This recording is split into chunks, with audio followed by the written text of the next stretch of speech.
नमस्कार, आप देख रहे हैं एफएम न्यूज और मैं हूं आपके साथ मनीषा सिंह। नजर डालते हैं छत्तीसगढ़ की प्रमुख खबरों पर। छत्तीसगढ़ बेमेतरा में संतान की सुख समृद्धि की कामना का पर्व हल षष्ठी यानी कमर छठ श्रद्धा व उत्साह के साथ मनाया जा रहा है और इस मौके पर माताओं ने संतान की लंबी आयु की कामना को लेकर निर्जला व्रत भी रखा है। इस मौके पर सगरी बनाकर उसमें जल डालकर पूजा अर्चना कर संतान की दीर्घायु की कामना की जाती है। वहीं माताओं ने बच्चों की पीठ पर हुई पोता लगाकर इनकी लंबी उम्र की कामना भी की है। कमर छठ के दिन 6 प्रकार की भाजियां, पसहर, चावल का उपयोग होता है, जिसमें हल का उपयोग भी किया जाता है। वहीं कमर छठ त्योहार छत्तीसगढ़ के प्रमुख त्योहारों में से एक है। इस व्रत को रखने वाली माताएं निर्जला व्रत रखकर शिव पार्वती की पूजा अर्चना करती हैं। वहीं कमर छठ की पूजा के लिए गली मोहल्ले में संगरी तालाब बनाकर उसे फूल पत्तों से सजाया भी जाता है। इस त्योहार को मनाने के पीछे की कहानी है कि जब कंस ने देवकी माता के साथ बच्चों को मार दिया था, तब देवकी माता ने कमर छठ माता का व्रत रखा था। तब श्री कृष्ण का जन्म हुआ था और माना जाता है कि उसी समय से कमर छठ मनाने का चलन शुरू हुआ।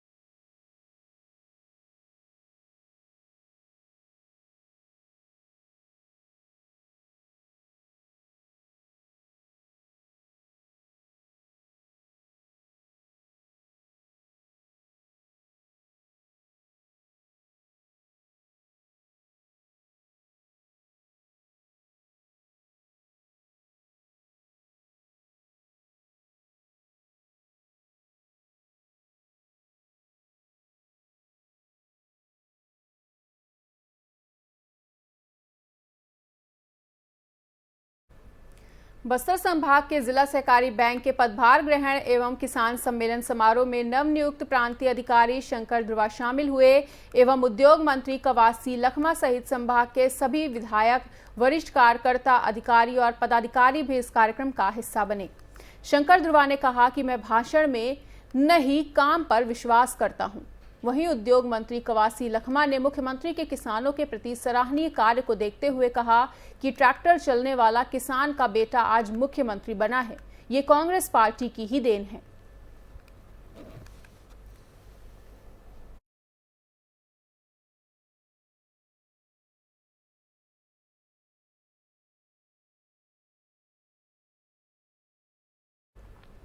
रायपुर में पूर्ण शराबबंदी लागू किए जाने के संबंध में अनुशंसा के लिए राज्य के प्रमुख राजनीतिक दलों के विधायकों की राजनीतिक समिति की तृतीय बैठक आज नया रामपुर के वाणिज्य कर एवं जीएसटी भवन के आबकारी आयुक्त कार्यालय में संपन्न हुई। वहीं विधायक सत्यनारायण शर्मा की अध्यक्षता में ये बैठक आयोजित की गई थी।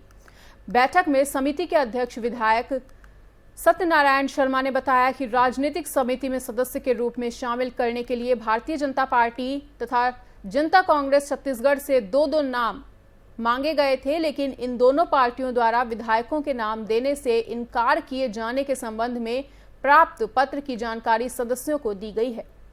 आगे उन्होंने कहा कि पूर्ण शराबबंदी के लिए अध्ययन दल का गठन भी किया जाएगा।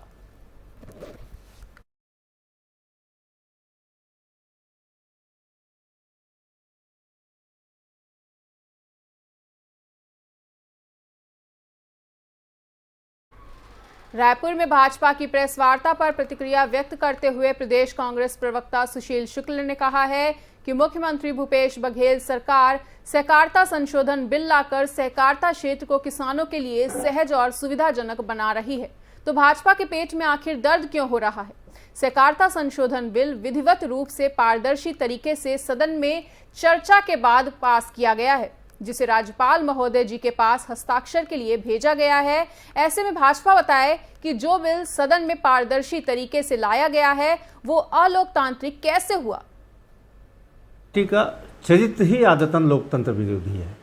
पिछले 15 साल तक इन्होंने सहकारिता क्षेत्र को लगभग बर्बाद करके रख दिया था, सहकारी संस्थाओं को बर्बाद करके रख दिया था।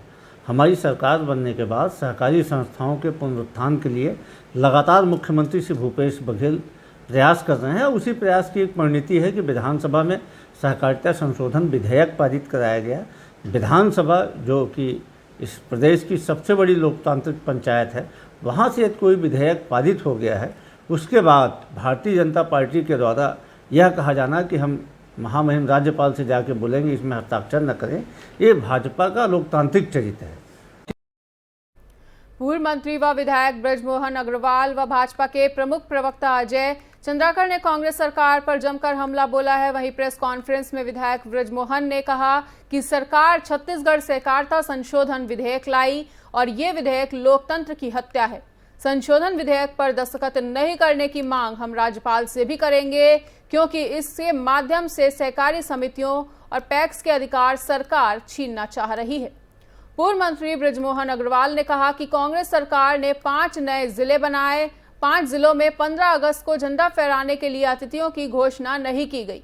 सरकार को बताना चाहिए कि वो जिले बने भी हैं या नहीं। सरकार डरी और घबराई है।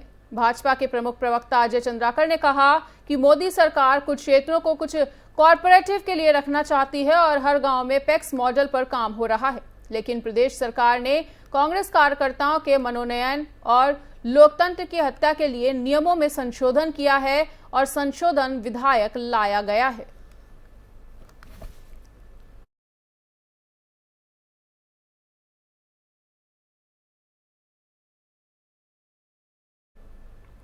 मुंगेली जिला अंतर्गत वन मंडल के खड़िया रेंज में एक बार फिर से अतिक्रमणकारियों की नजर लग गई है, जहां 500 अतिक्रमणकारी जंगल में अतिक्रमण करने की कोशिश कर रहे हैं। और बताना चाहेंगे कि सभी अतिक्रमणकारी कबीरधाम जिले के बोड़ला ब्लॉक के आगरपानी, तेलियापानी और नवापारा के रहने वाले हैं, जो अतिक्रमण करने पहुंचे हैं। और अतिक्रमण की सूचना होते ही वन विभाग की टीम मौके पर पहुंच गई है, जहां उनके द्वारा अतिक्रमणकारियों को उनके गांव वापस जाने की सलाह दी जा रही है, लेकिन अतिक्रमणकारी वापस जाने को राजी ही नहीं हो रहे हैं। इस मामले में अतिक्रमणकारियों का कहना है कि जिस जमीन पर खेती करते हैं वहां चट्टान होने के कारण खेती नहीं हो पा रही है, जिसके चलते उनके सामने रोजी रोटी की समस्या खड़ी है। इसलिए हम यहां बस्ती बसाने के उद्देश्य से आए हुए हैं और हम यहां से नहीं जाएंगे। इस मामले में खड़िया वन परिक्षेत्र के रेंजर लक्ष्मण दास पात्र ने बताया है कि इन्हें समझाया जा रहा है कि वो अपने गांव वापस चले जाएं और जिले के कलेक्टर और अधिकारियों से अपनी समस्या को रखें, ताकि इनकी समस्या दूर हो सके। जंगल में बैठने का अधिकार किसी को भी नहीं है और ये कानूनन अपराध माना जाता है।